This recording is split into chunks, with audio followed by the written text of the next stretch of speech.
অনেকেই বলে থাকেন আপনারা ডিভোর্সি মেয়েকে কেউ কখনো বিয়ে করবেন না। তারা নাকি কোর্ট চিনে, থানা চিনে, এলাকার মাতাব্বর চিনে।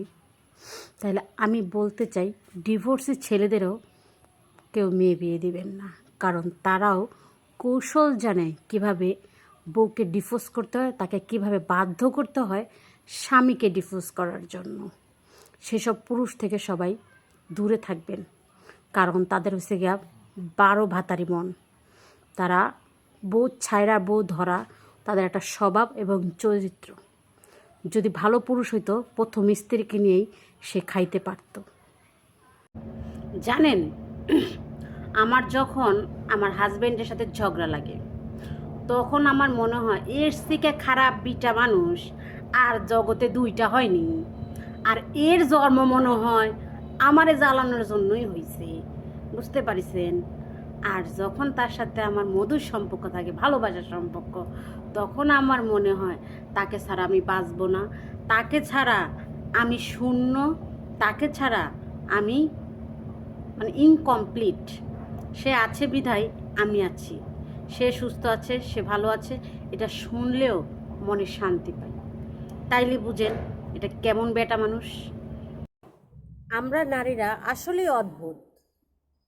গরিব স্বামীর কাছে চাই টাকা, আর বড়লোক স্বামীর কাছে চায় ভালোবাসা। যে বড়লোক স্বামী থাকে সে কখনো বউকে সময় দিতে পারে না, সে ভালোবাসতে পারে না, তার কাছে সময় নাই, সে টাকার পিছে ছোটে। আর যে গরিব স্বামী সে সময়ও দিতে পারে, ভালোবাসাও দিতে পারে, কিন্তু আমরা মেয়েরা সেটা বুঝি না। আবার একই জিনিস দেখুন ছেলেদের ক্ষেত্রে, তারা টাকার পিছনেই ছুটতে থাকে সারাটা জীবন। যখন সে বয়ফ্রেন্ড থাকে সে তখন বলে তুমি যা চাইবা আমি সব কিছু তোমাকে দেব। যখনই বিয়ের পর আসবে, যখনই বিয়ের পরে একটার থেকে দুইটা বেশি জিনিস চাবেন, তখনই বলবে তোমার কেন এত চাহিদা। কি করব বলুন? আমরা নারীরা এরকমই। আমার স্বামীর সবচেয়ে দুর্বল জায়গা হচ্ছে আমি। তার রাজ্যে একমাত্র মহারানীও আমি। সুন্দর চামড়া দেখা প্রেমে পইরা যাইও না। একটা ছন্দ শুনছিলা, সৎ পথে করিও ভ্রমণ, যদিও হয় দেরি, অসৎ নারীকে করো না বিয়ে, যদিও সে হয় পরী। আবেগ ধুইয়া পানি খাও, কারণ আবেগে জীবন চলে না। তাই টাকা কামাও আর তামাশা দেখাও। কাউকে তুমি এতটাও অবহেলা করো না যে সে একা থাকতে শিখে যায়।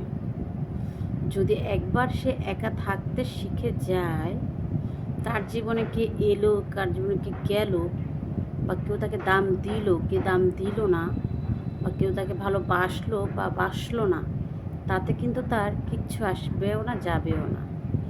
তাই এমনভাবে অবহেলা করো না যেটা পরবর্তী তোমাকে বড় কোনো মূল্য চুকাতে হয়। ছেলেরা না কোনো দিনও চেঞ্জ হয় না, বিয়ের আগেও চেঞ্জ হয় না, বিয়ের পরেও চেঞ্জ হয় না, কিন্তু মেয়েরা চেঞ্জ হয়। ছেলেরা বিয়ের আগেও বিয়ে করতে চায়, বিয়ের পরেও বিয়ে করতে চায়। ব্যাপারটা কি হয়েছে জানেন?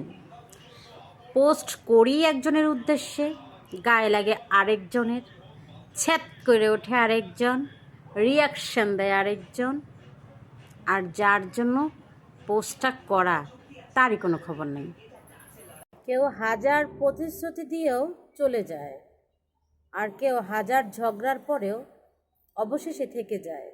একেই বলে স্বামী স্ত্রী। পাড়া প্রতিবেশীরা দেখলে বলে আমি নাকি দেখতে বাবার মতো, ভদ্রতা খালাদের মতো, আর ঝগড়ুটে ফুফুদের মতো।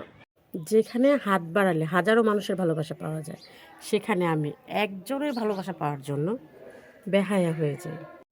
যেই নারী আমি আছি জেনেও আমার হাজবেন্ডকে ভালোবাসতে চায়, তার কাছে আসতে চায়, আমি সেই নারীকে বলছি আমি ভয়ঙ্করভাবে তাকে ঘৃণা করি। আর তাকে তো অতীতে কী করব সেটা জানাই আছে। শ্বশুর বাড়িতে সেই দিন থেকেই তো খারাপ বউ হয়েছে। সবার পয়েন্টে পয়েন্টে কথা বলি দেখে সবাই জয়েন্টে জয়েন্টে লাগে। জামাই বিয়ার আগে বলতো তোমার জন্য আমি পুরো পৃথিবীর সাথে লড়াই করতে পারি, এখন থেকে সে নিজের মার সাথেই লড়াই করতে পারে না। অনলাইনে তারাই বেশি থাকে যাদের বাবু সোনা আলু পটল থাকে না, যেমন আমি। মিলিয়ে নিও, আমার মতো করে এত ধৈর্য সহকারে তোমাকে কেউ ভালোবাসবে না। লোক আমাকে দেখে জ্বলতেছে, তার মানে আমি সোজা রাস্তায় চলতেছি।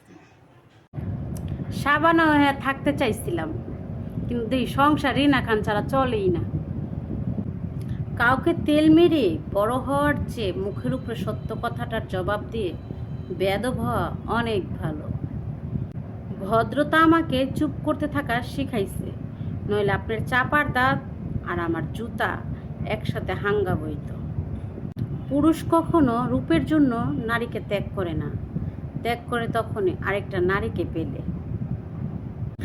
আমার স্বামী আমাকে প্রশ্ন করেছে যে তুমি কোন দিক থেকে সবচেয়ে পারফেক্ট। আমি উত্তর দিয়েছি ঘুমাইতে, খাইতে, ঘুরতে আর মোবাইল টিপতে, যেটা আমি সবচেয়ে ভালো পারি। একবার দুইবার না, আমাকে যদি 1000বারও প্রশ্ন করা হয় যে সবচেয়ে কঠিন কাজ কি, আমি বলবো মানুষ চেনা।